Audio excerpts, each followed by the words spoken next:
Good afternoon and welcome to Kids Recital Hall. Today it's my distinct pleasure to welcome my friend Dr. Fanya Lin from the University of Arizona, who is joining us to do a class with two of our piano students, and then tomorrow to perform Rachmaninoff's third piano concerto with Flagstaff Symphony Orchestra, to which we look forward to. Dr. Lin is a very accomplished artist, having performed all over the place and repertoire that spans all eras and difficulty levels, and is also a highly accomplished teacher. And we'll get to see her in both of those forms of expression today and tomorrow. What we probably won't get to see is that she's also a champion in martial arts, rock climbing, what else, yoga, and so on. She's really a rock star in all forms. So please help me welcome Fanya Lin.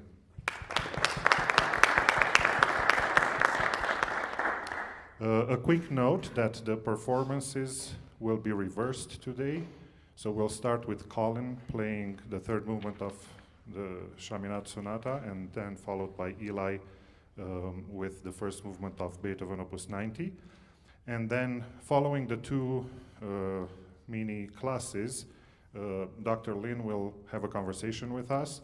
So do think about questions that you might want to raise or thoughts based on her teaching, based on her background, anything that you would like to discuss with her at the end of the class. All right, Colin.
great job with your voicing. It's not an easy piece, it's very technical, but I was able to trace your voicing the whole time.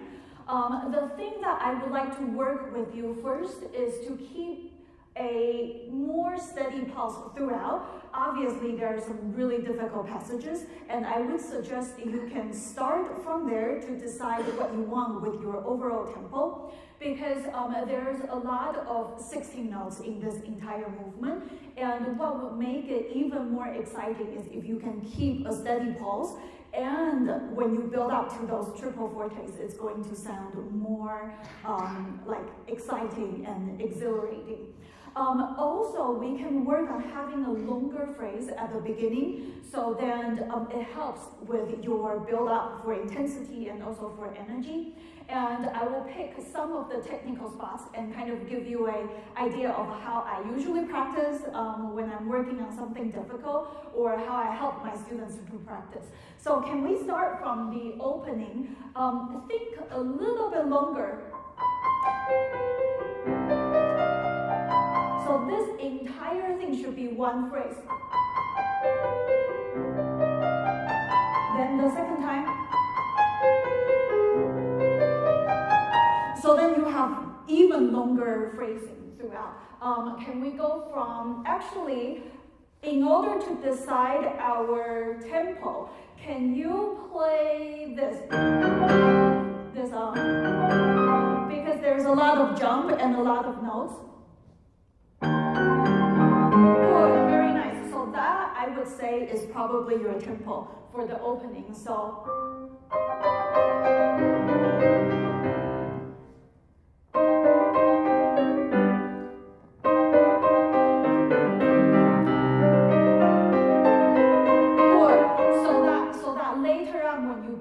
To here, it doesn't feel like all of a sudden you slow down too much.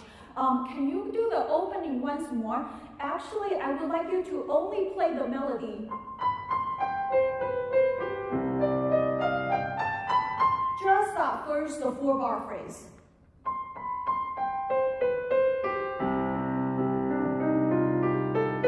Good, so this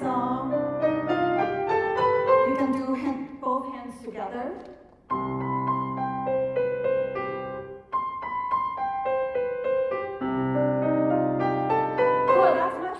And so she actually marks in, we have forte, mezzo forte, and then a sforzando of half point, then crescendo all the way up. So we can honor that a little bit more by doing more at the beginning. And then drop a little bit. And then bass strong and solid, and then build up.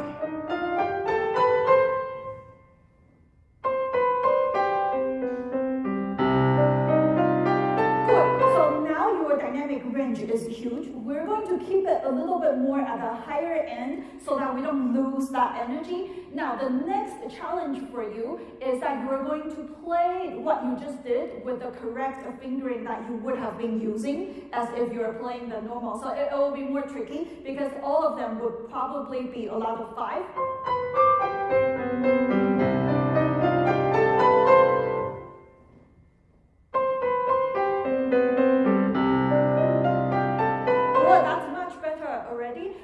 The key here to sound like a 4-bar phrase is actually this. You need to match the dynamic a little bit more.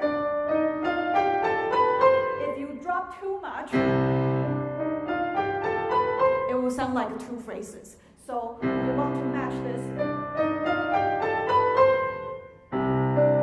Good, a little bit more. Yes. Good. Now we're going to add in all the filler.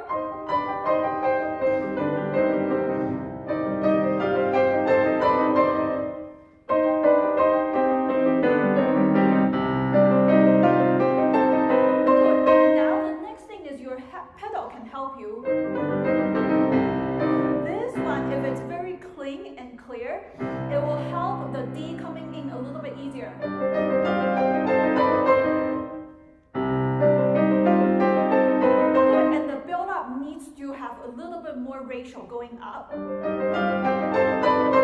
So even more, think you were crescendoing not a straight line, but a little bit curved. So at the very end, it's like a lot more than the ratio of the beginning. Yes, and then you will arrive. So then the second one you can do slightly more. So then you will eventually have first, second, and then third in your build-up. And then that will lead into a much, much longer phrase. Okay, so that's something you can continue to work on. How about let's take a look at a little bit later part. So when you have this, when we change this texture, yeah.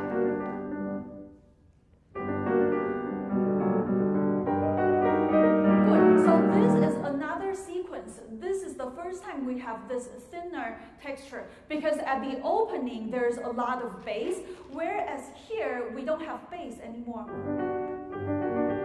So that can be a little bit thinner and more clarity.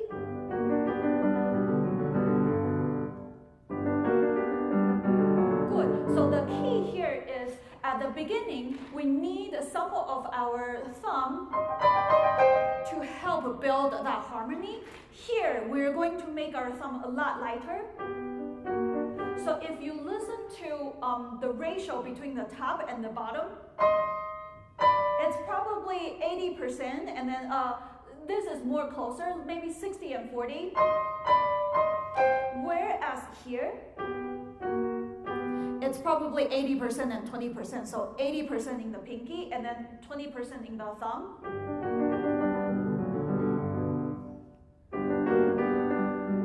Good. Now, once again, we want to think longer line. That as one. Very nice. Now the trick is to combine that with everything else.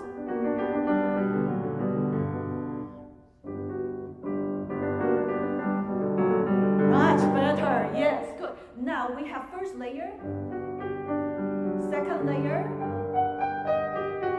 third, and then, sorry, it goes a little bit more. So we want to start even softer.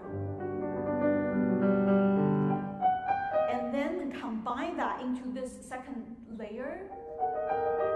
And almost like thinking them in brackets, each bracket goes up a little bit when you see that crescendo. Can we do a little bit slower? Listen for the 2-bar sequence phrase, but then also the longer every 2-bar, the layer that stack on top of each other.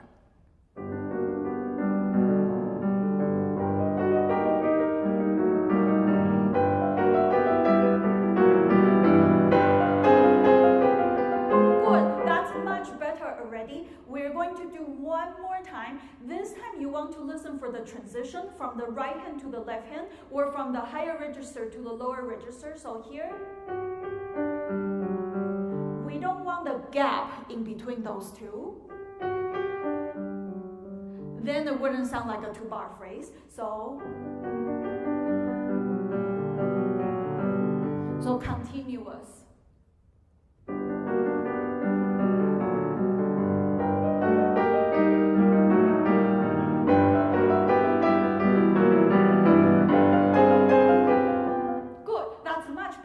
Now, as you build higher and higher, because we have essentially 1, 2, 3, 4, 5 times, with the 5th time is the arrival point. Starting from maybe 3rd or 4th, you want the differentiation between the top and then the second note to separate even more. So at first,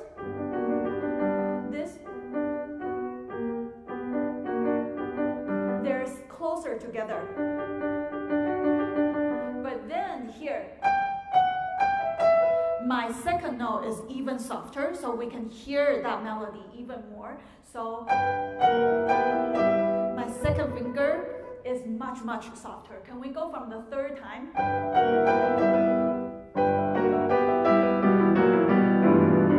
Good, and let's continue.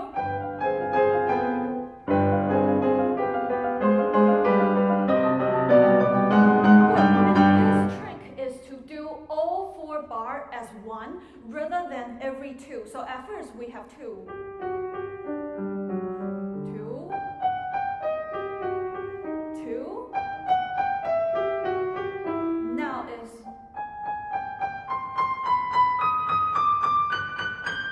and all the way to there. So let's go from the 4th one.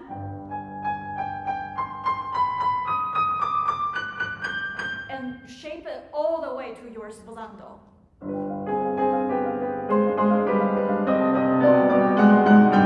That's much better. And this time you keep a very steady tempo. The first time when you play through, you were pushing the tempo. But that actually kind of makes it a little bit too rushed. When you can keep a steady tempo, it will actually sound a little bit more exciting.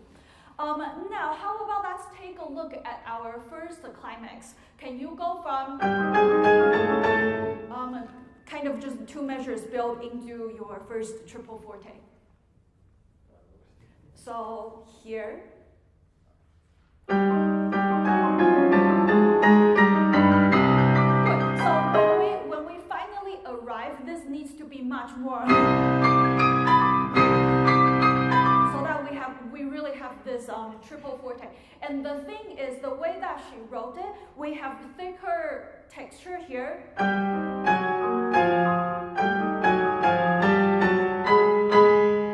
But then all of a sudden it's thinner. So it needs a lot more weight from your palm. So really use your body weight into it and firm palm. So then we have more ring. More ring there. Yes, good. And even the notes that are not the melody, we need a little bit more sound to support our volume. Good, good. Let's continue with this entire phrase.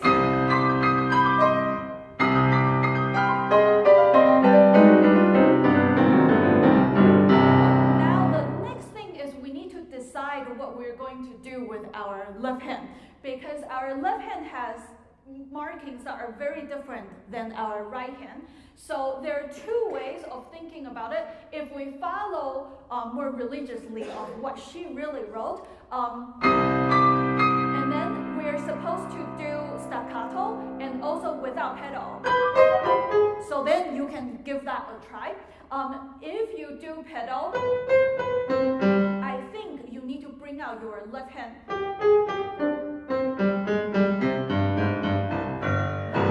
Bring out your left hand much more and go all the way till here so that you can change color. Then you have something very, very different than like texture-wise, but then also dynamic-wise and articulation-wise. So can we try once and focus more on your left hand once your left hand comes in?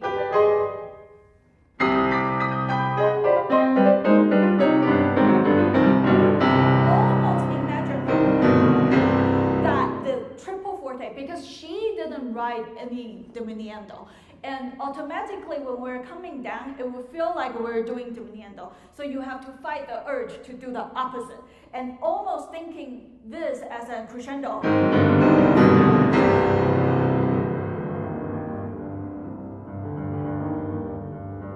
And then we'll hear that contrast. I would encourage you, since we're in a huge hall and this is a great opportunity to experiment, how about let's try once if you use just a little bit pedal on those left hand notes and see if that helps with the kind of the timbre and also the acoustic in the hall so that your left hand can project even more and ring even more.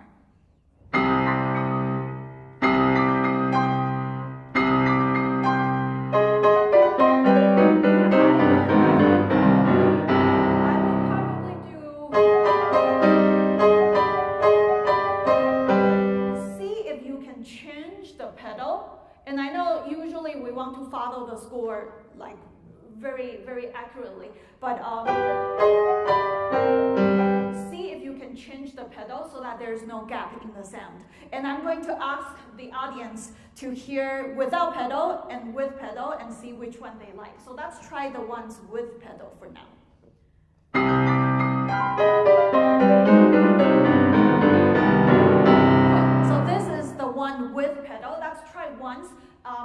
what she wrote, so without pedal.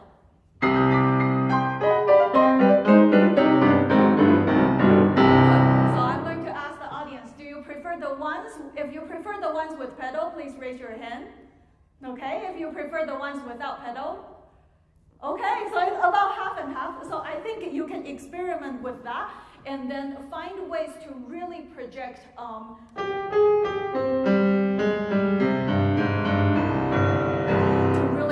that left hand. Now, how about let's continue?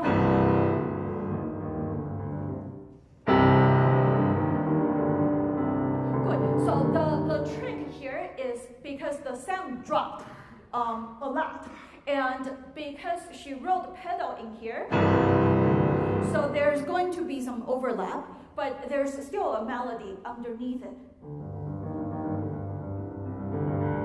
So a trick that I would do is to quickly change the pedal so that we can drop that echo sound. And very quickly voice our thumb right away. So then the audience will be able to hear this underlying, boiling type of character.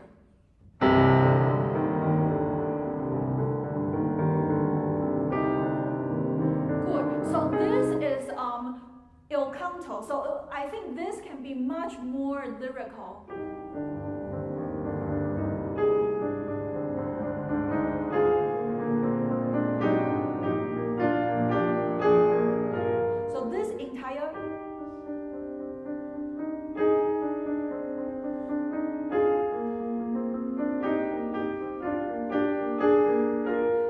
Still part of your first phrase. Can you show me just the right hand?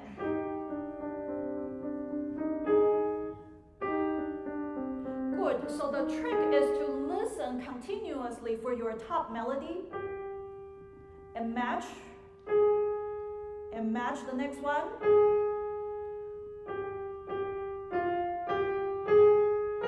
So let's try just the pinky for now. Continue listen. So I would do that one even more. 2 and 3.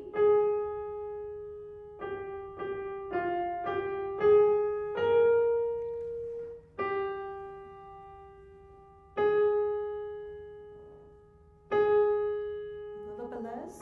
And then more. Yeah, so there's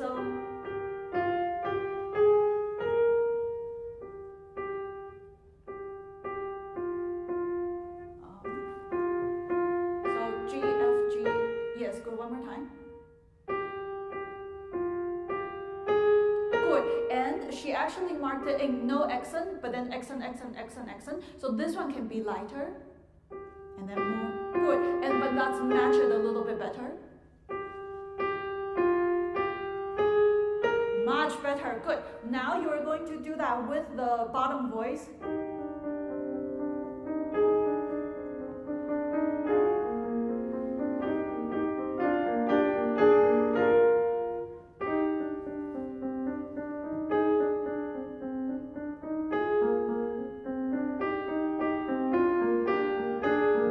Better. Now your phrase is much longer. Good. We're going to jump ahead. Can you show me this really really clear change of this articulation?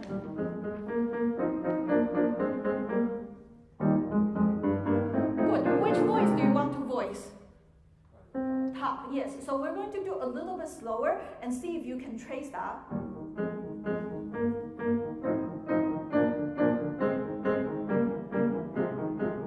So the key here is that the ratio of your vertical chords needs to stay the same as you build up and down. Otherwise, some of the bottom notes is going to stick out. So we're going to do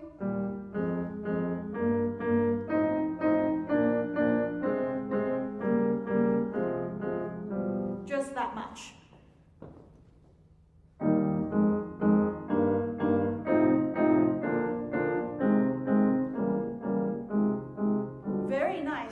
Now we're going to add in the others. So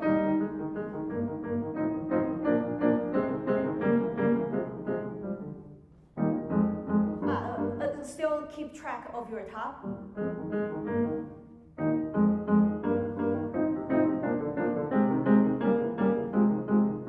Good, let's continue. Good, the same thing, especially when the interval change. This one, that will need a little bit more.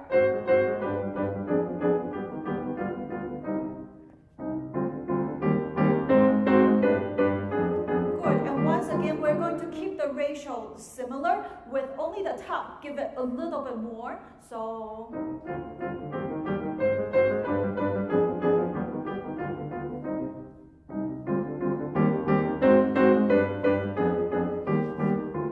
that's much better. Yeah, now the melody is very, very clear.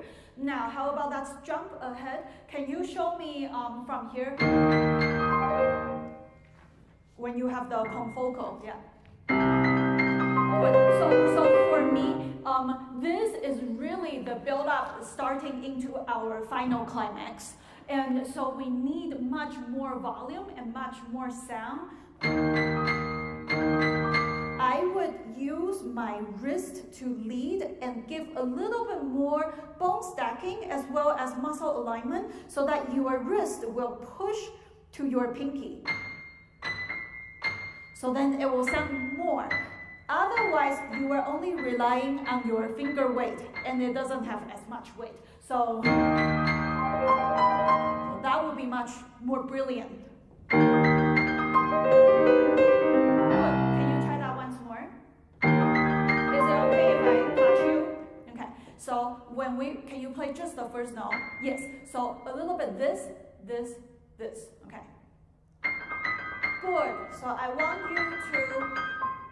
you to feel my wrist. And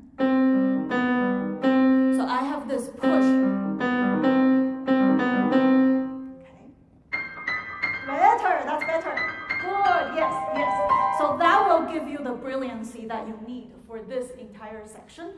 And how about let's also take a look at your technique. Once you enter this maybe if there's a place that it's easier to go into it. Yeah.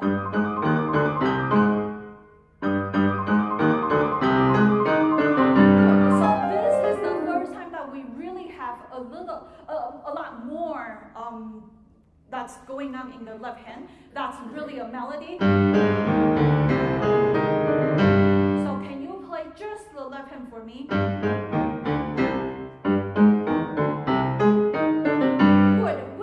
Do you think we want to go to direction-wise? Yes, so we want. So see if you can give that last note a little bit more push, and this is louder than the previous place. So I would use more weight behind your elbow. Almost imagine this push forward. Yes, good. Now we're going to connect that with your left hand lyrical line.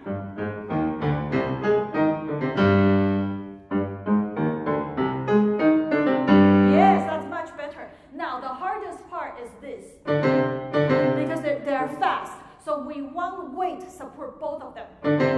Good, one time. So when you are practicing, practice until C. Good, now you are going to push C and then land on G without playing it. Yes, now. Yes, so we're going to retake and then drop our weight.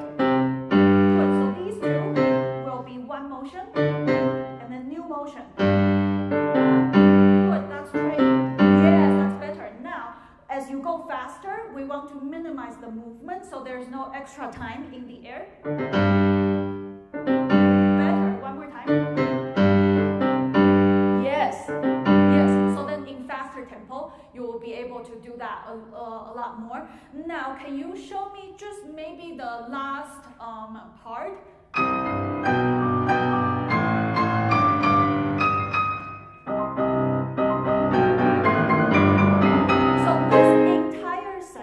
When it's so loud, and she marks a lot of the two-note slur, I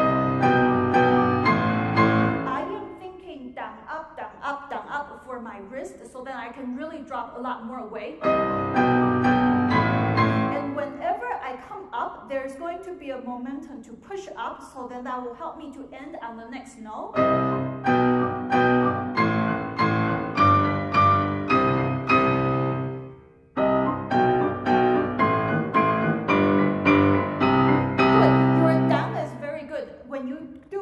You can let the momentum help you even more. Good.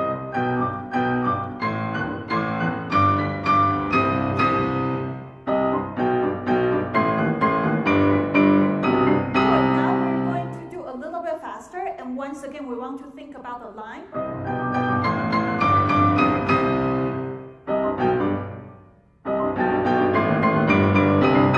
One more time, just a little bit slower.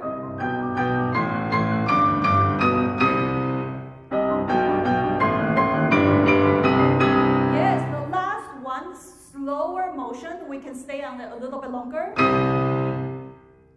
Good. I would use starting with wrist and then lead with elbow to go out, so then you have more weight supporting both cords. Good. Stay on the key a little bit longer so that the sound doesn't disappear too soon. Good. Yes. So then that's sustained a little bit longer. And then we want to find the next one. Good. And then how about the last two? I would do even more.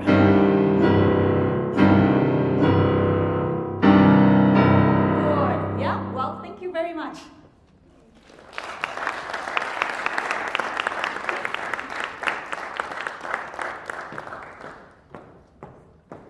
We have Beethoven.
playing for us today.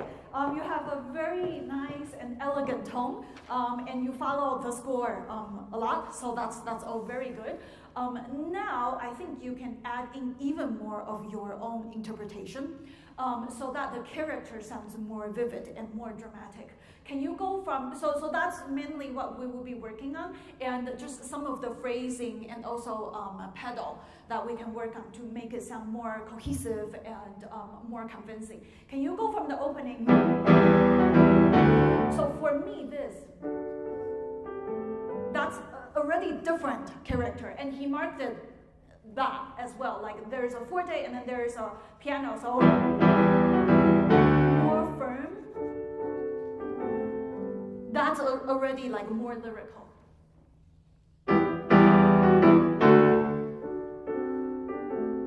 Very nice. Let's try one more time. We want to trace the top line, and we still want to hear those rests.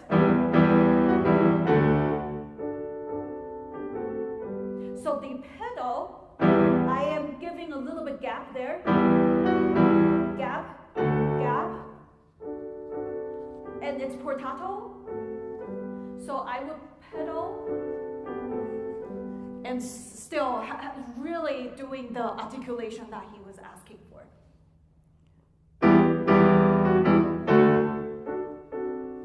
Much better, yes. Now we're going to shape it longer. So the lyrical melody is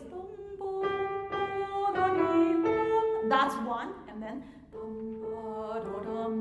that's two. So we don't want our articulation to cut our phrasing into small pieces. So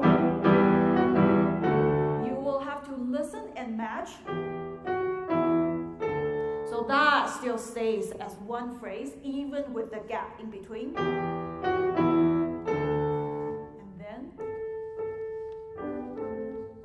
See, it still sounds like one phrase, even though the articulation is not. So let's try that once more.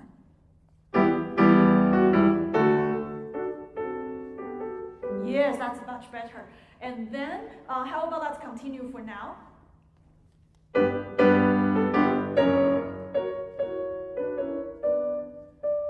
Good, so we have this A and B and A and B. A, B. Now back to A.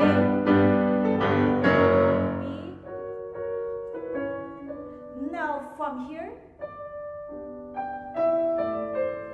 for me, that's a different phrase already, and it needs to sound a little bit different in terms of the tone. So we have more chordal section.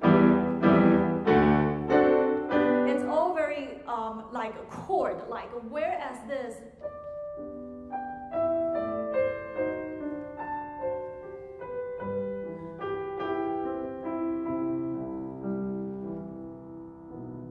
That's much more lyrical, much more like a single person singing rather than the entire, either entire string quartet, orchestra, or chorale style of singing. So it's very different. So that setup comes from this note actually. So we're going to just play it and experiment with different speed, different weight, and different pedaling to find that ring, and you can hear it in the whole. You want it to be projecting, but then not too harsh. Good. And you can, yes, that's all very good. So then you can find the ones that you like. And the trick is to keep it all the way to the end.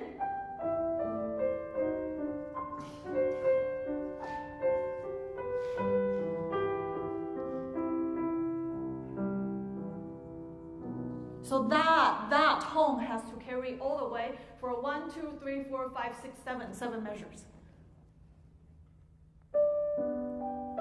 So your G is darker already.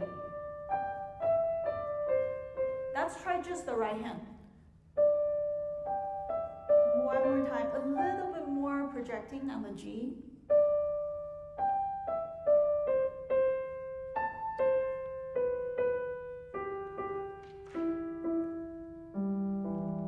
That's quite good. We're going to kind of work on it even more.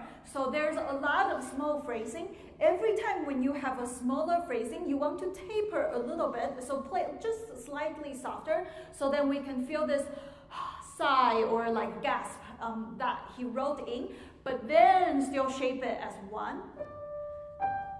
So then slightly less, slightly this, slightly less.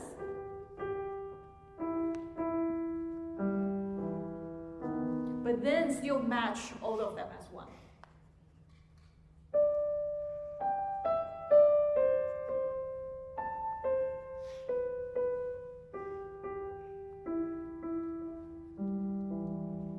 Beautiful, very, very nice. Now the hard thing is to add in your left hand and still be able to hear that in the right hand.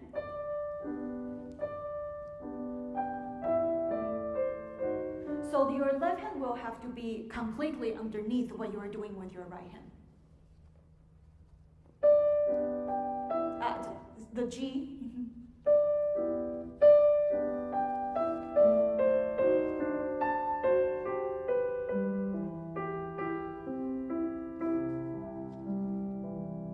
Much better. Let's continue. Good. For me, this needs to ring just a little bit more. Good, that's better, yeah. Now the whole thing is a melody. So for me, you kind of take very good care of that and you let go of that intensity. So each note.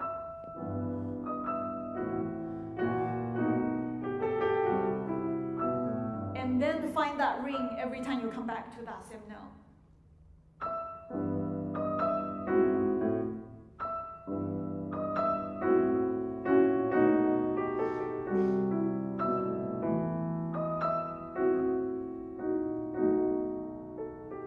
Very nice. Now we're going to work on it a little bit as well. So here is where the pedal really matters, because there's a lot of chromaticism. And if you think about Beethoven's time, those things don't really exist yet, right? Like the height of the Romanticism comes from Chopin or Brahms or Schumann. And so this is such a rare thing, and we want to highlight those. So we don't want to pedal those together for sure. So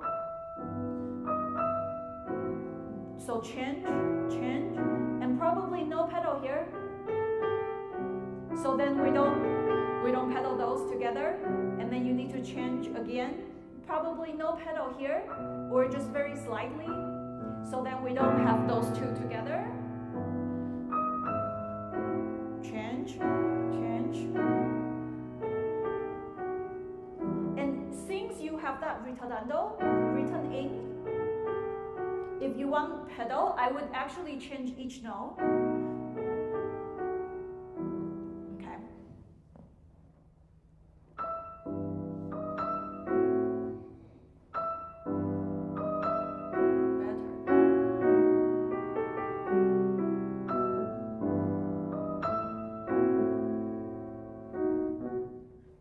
Let's do the second phrase, and you can trace that chromatic ascending line. Yes.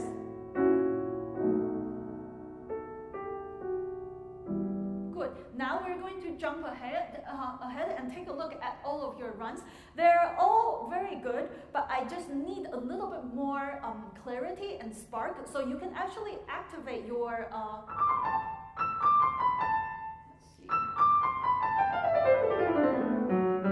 especially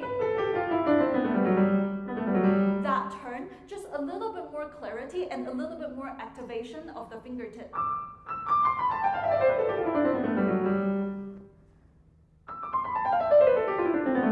Better. And then how about the next one?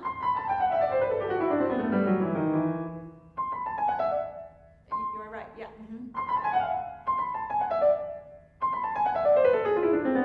And we don't want to let the audience know when when we're turning with our hand position, where we're crossing over.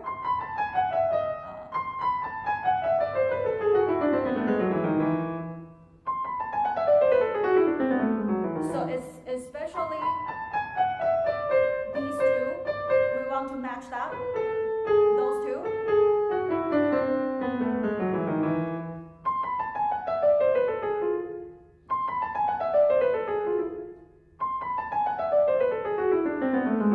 That's much better, a little bit faster.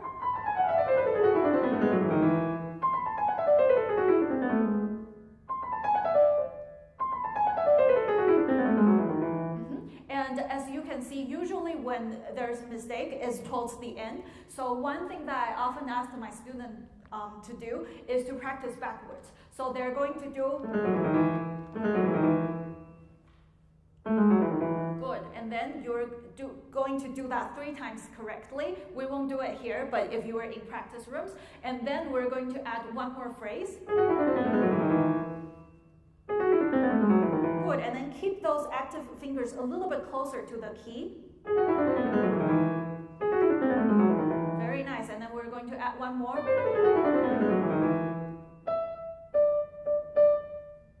One.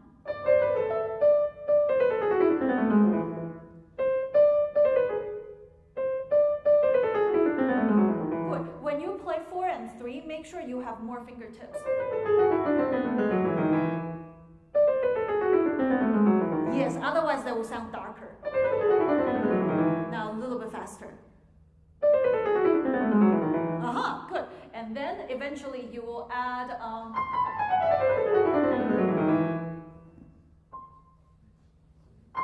yeah, so the whole thing. Yeah. Good. Okay. So practice backwards and adding a little bit each time. So that applies for all of your runs, for the exposition as well as your recap. Now, one of the hardest thing is probably, right? So can you play just the left hand for me without pedal? Good. So when I will ask you first, how do you usually practice this technical spot? I start with Good. I will adding a little bit of block chord practice and use your wrist to calculate how much movement it needs to help to get that distance from here to here.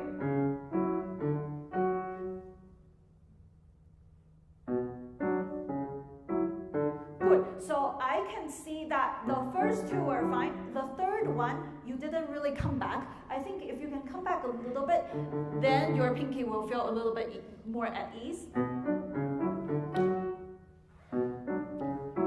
Good. We're going to do that one more time and relax your shoulder as well as your elbow. Good. Now we're going to do a little bit faster with the idea of we're voicing those a little bit more. So this is heavier, this is lighter, this heavier, lighter, heavier, lighter. So if you look at my wrist, it's actually doing a circular motion.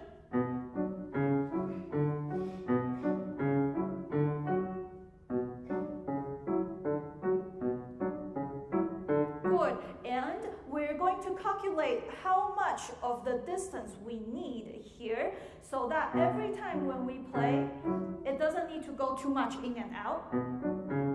So if you look at the contact point, it's all within this one line. So white key is here, black key is probably here. Good. The third one can have a little bit more support from your wrist. So I'm going to touch you, is that okay? So, good.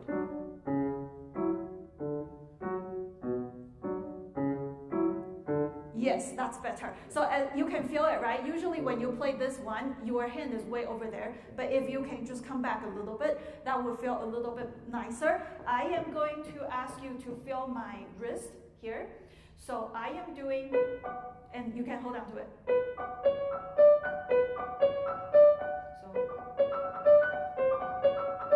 So you can feel it's really a circular motion. So then I don't need to use any of my own weight to play it. It's going to play by itself.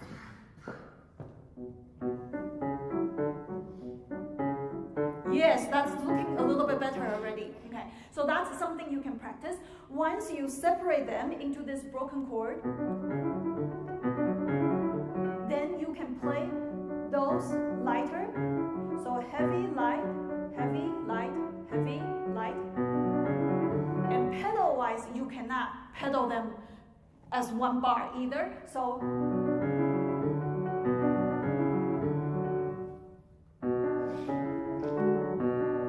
good. We're going to do a little bit slower so that you can catch that. Almost think slower so that your pedal can catch that note.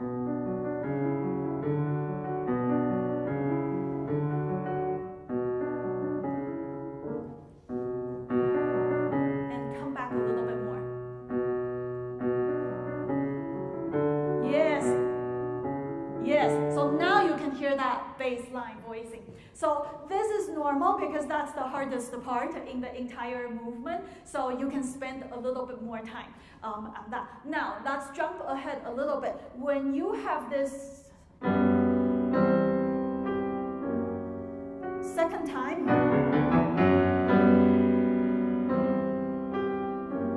so I almost want something a little bit different. So we have first time, then second time. So then there's a little bit more difference between the first and the second time. And after that,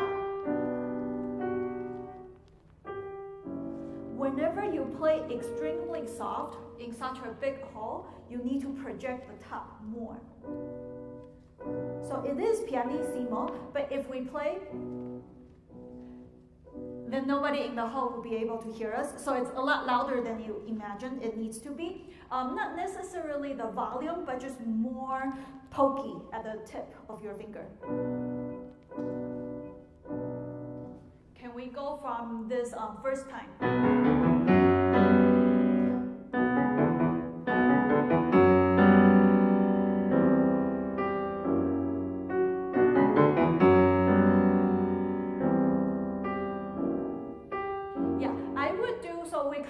Into here. So this is more firm, kind of like announcing something.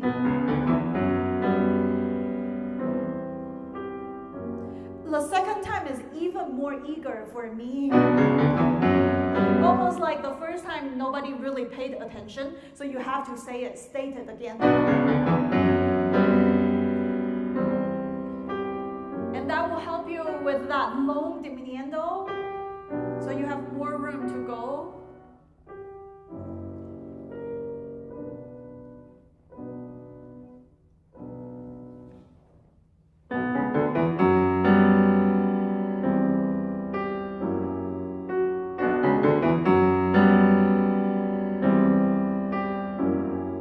Much better. Now the final detail here.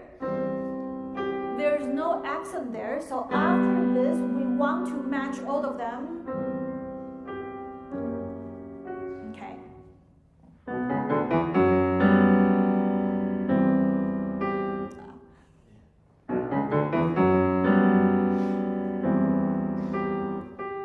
Yeah, so let's do just here.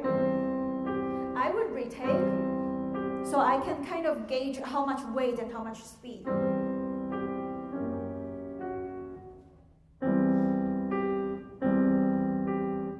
So now you can adjust it. Yeah, okay. But I think you got the idea. So you can adjust that. Now, how about let's move. So this entire section.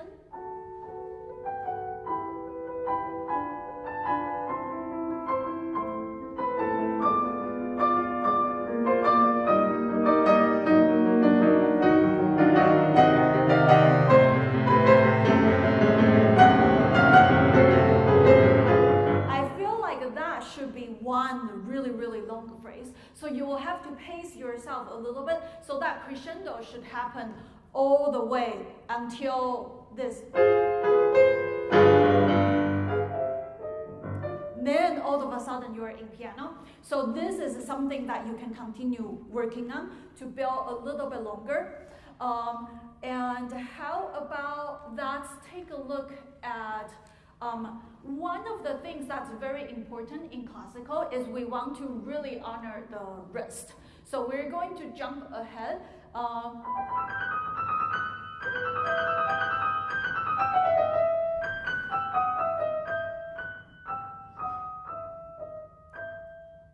So all of that wrist, we want to be able to hear it, even if you pedal it. Then you don't want to pedal through any notes within those pedals. You want to change it. So can we just go from there?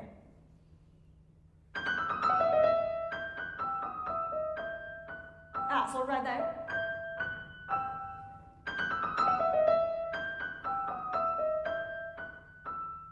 Yes, that's better. Now the next thing is overall, there's still legato line marked, so even without pedal, it needs to have a little bit more shape. Can you go from... Let's try once without pedal and really do it with finger legato.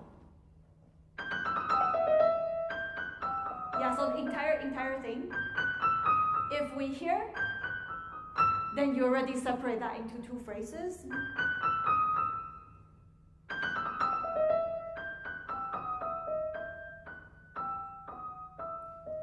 Much, much better. Yes, good. So that's something you want to practice. Then you can add in the pedal. Before we end today, I would like to take a look at the last part. So it's very interesting because you're doing a lot of ritardando at the end, but according to Beethoven, he actually wrote a tempo. So for me, I actually don't think you should do any ritardando at the end, but then it might feel a little bit weird because there's no ritardando. So how do we end? So it happens within the build-up and also how we build into that fermata. So can you go from that pianissimo for the ritardando? So this has ritardando.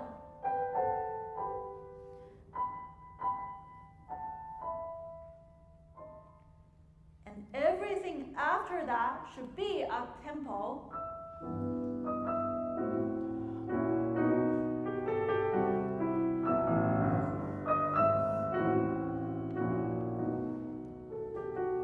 So it's almost like an afterthought, and it's very like very light and very tasteful and very graceful in a way. So we don't want to change kind of the underlining character of that. So can we go from...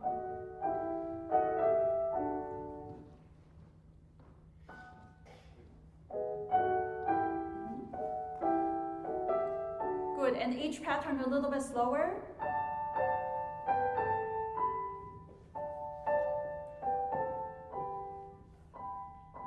Slower, and 1 and 2 and 3. Yes, and then a tempo.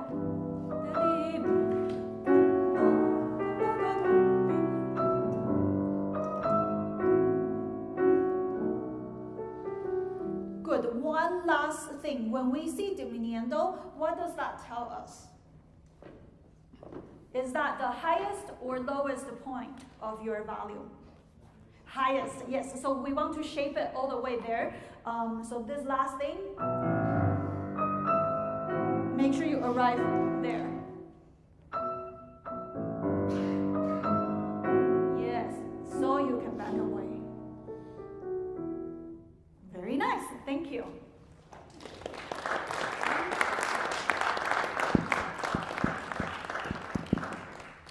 Thank you so much for a wonderful class. Thank you. It's always such a treat to see you perform and teach, and to get this high energy that I'm sure will stay with us at least until tomorrow night when we'll get more from you. At this point, we will open the floor to questions and any kind of thoughts that you may have that you would like to discuss with Dr. Lin. Maybe you want to take a seat or Sure. stand, and can we have the hall at 50% so that she can see us? I'll pass on the mic to whoever wants to speak. So.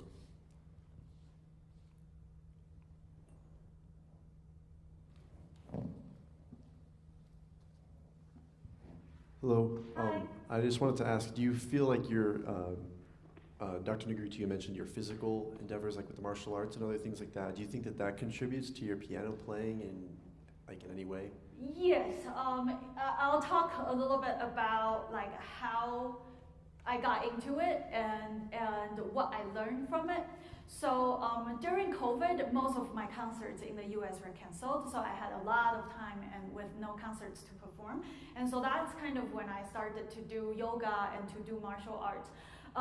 The martial art that I did is called Krav Maga. So it's a type of Israeli defense combat. And a lot of the times we were taught that you want to use more of your body weight to fight someone who might be bigger size than you. And one thing that they emphasize a lot is the bone alignment, and that really helps with piano playing as well. A lot of the times when we play fast passages with melody at top, and that happens a lot in Rachmaninoff, for example, we tend to just play it reaching with our pinky, but that's only the weight of the pinky. So in martial art, we do a lot of punches. So even with just like a punching like this, you don't want to just punch like this. Then you only have your body weight or arm weight from here. But if you can throw in your hip and your waist, then a punch like that will be a lot more powerful. The same with elbow and other things as well. But it's the same for our piano playing. If we play only compared to, the sound is going to sound a lot more solid. And so that's one of the most important things that I learned from martial arts for piano playing, is to have bone alignment. And then I also do a lot of bouldering. So for bouldering, what I learned is more about how I practice in practice rooms. So when I climb without ropes and holding onto the rocks, you get tired very easily. Like you can do one route maybe 3 times and then you are exhausted. A lot of the times when we're practicing, we repeat the same thing over and over and over without really thinking about what went well, what didn't went well, what didn't go well. And so that helps me to reanalyze how I am practicing so that I am not wasting time. So I analyze more about my sound as well as my movement as well as my musicality in my practice, so then I can reduce my overall practice time. Yes. So I'm amazed that you boulder. My wife used to do a lot of rock climbing, so I went just to the gym with her a few times to try, and my arms were useless for like 5 days afterwards. But do you just build up the endurance and the forearm muscles and so forth? Because it felt like oh, as a pianist, I can't be a rock climber. But obviously, you managed that. So how long have you been doing that, and how do you balance those things? So I have been bouldering for 3 years, and my coach will actually come to the concert tomorrow. So if anyone wants to meet him, stick around. So for me, yes, at first, like maybe the first couple times when I go to the gym, then I need more time to relax afterwards and to recoup. But actually, in a lot of the technique in bouldering, it's as like more advanced that you go, it's more about using different parts of your muscle to alleviate those weight in your arms so then you don't get pumped as easily. It also trains my finger strength, which I need a lot in my piano playing. And I think it's the same in our loud chords playing as well. I don't want to only use my fingers to play those loud chords. I want to think, how can I utilize more of my entire arm weight, my shoulder, my back, and one of the pictures that our photographer just took from yesterday from our rehearsal is that I was standing up when I am playing, for example, one of the cadenza. In order to have that loud chord, this is if I only use my finger. This is adding more on weight. This is using a little bit more of my back. And then this is if I use like really my thigh to play it.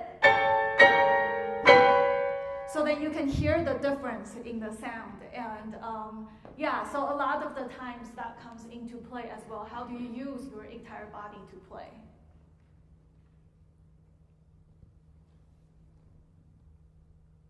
Any other questions?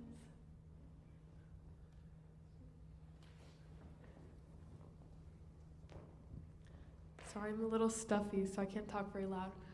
How do you find time to balance everything in your life with yoga and martial arts and bouldering and piano and everything else? Like, how do you keep a good balance? That's a very good question. Prioritize the things that I want to do. And that's still a learning process, I would say. So usually my day starts with maybe 1 or 2 hours of practice with tea. And I try to memorize something new every day, unless I am in the final preparation of a concert like for tomorrow, then I don't need to memorize new materials. But other than that, I try to memorize new things every day, and so that's usually what I do in the morning. And then after I practice, I don't allow myself to eat until I finish my first round of practice. And then after that, I will eat, and then I will go to school to teach. I usually teach maybe 4 hours, sometimes 5. But after I teach, then I would practice 1 more round. And then the remaining time is my free time, then I go bouldering. I haven't been doing martial arts for a while. Once I started bouldering, I haven't really been doing martial arts.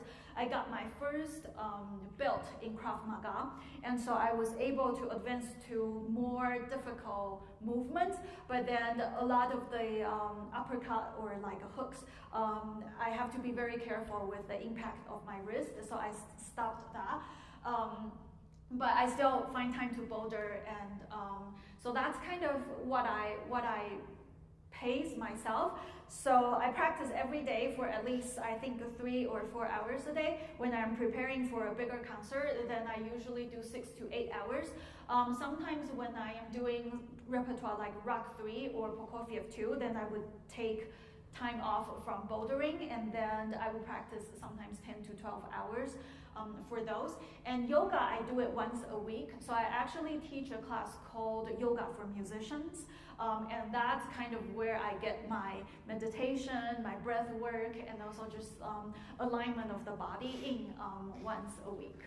Yeah, but when I was kind of scheduling my everyday life, I think the rule that I follow is I separate all the tasks that I need to do into 4 categories.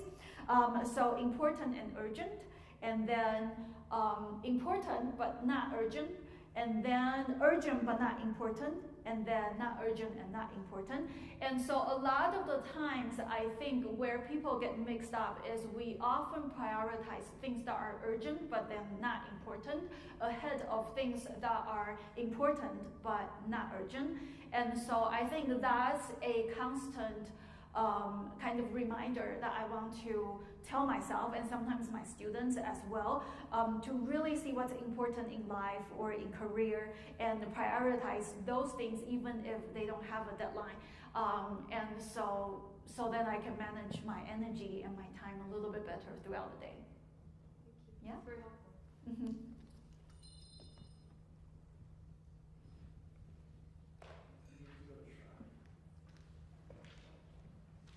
Any other thoughts or questions?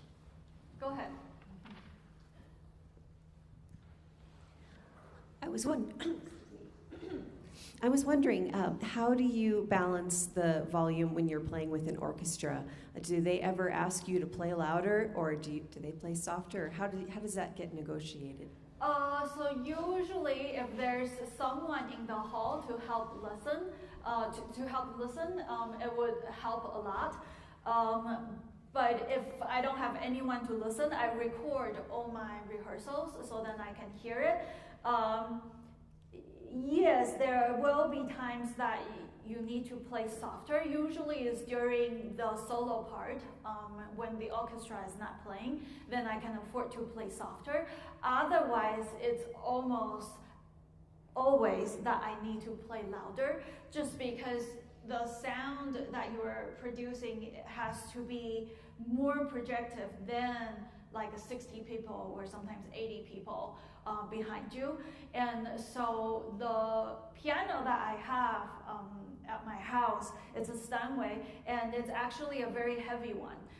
So then I can really work on my projection. I was just performing Rock 2 in Minnesota a few weeks ago, and my teacher, former teacher, Lydia Artimil, her piano is even heavier, and she says she worked on it for hours every day, because usually when you were playing with the orchestra, first of all, the conductor, a lot of times, they can't hear you because of the lid. It's going to block all of the sound. And so you need to project even more, or just have a bigger gesture so that you can stay with the orchestra. And for something like Rachmaninoff that's so dense, you really want the melody to come out and not everything to come out, but just the melody, yeah. And so it's almost always louder, yeah. Louder than you imagine that you are playing, yeah.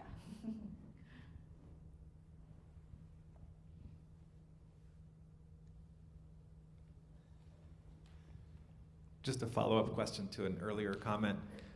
I love how you categorize things into urgent and important, important, not urgent, and so forth. What would be an example of something that's urgent but not important? So for me, I get so many emails every day. And I think that's probably true for a lot of the students or teachers in education.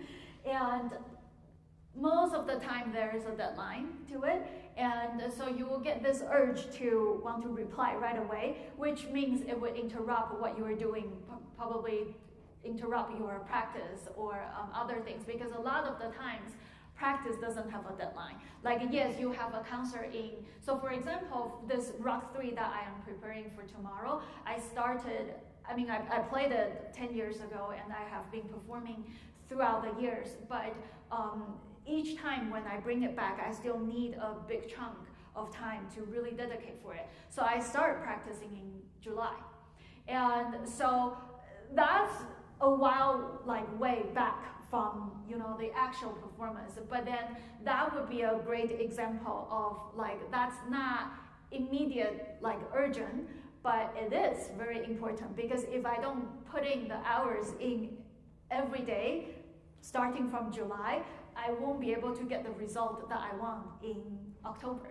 And so that's an example of that. A lot of the times for students would be preparing their repertoire for long-term competitions. So for some of the international competitions, usually they will need to have 2 hours or 2.5 hours of program under their fingers, and that doesn't happen overnight. That happens with a lot of preparation.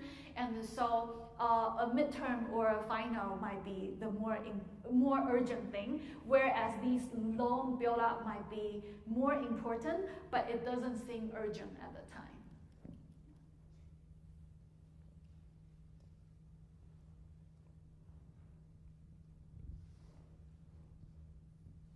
Any other thoughts, questions?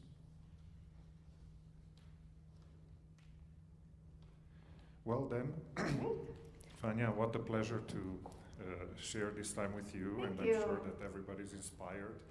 We very much look forward to your performance tomorrow night. Thank you. We'll all be there. Thank you. And we hope you have a great time in Flagstaff. Thank you. Thanks for Thank you so visiting much us. for Once having again, me. Fanya Lin. Thank you.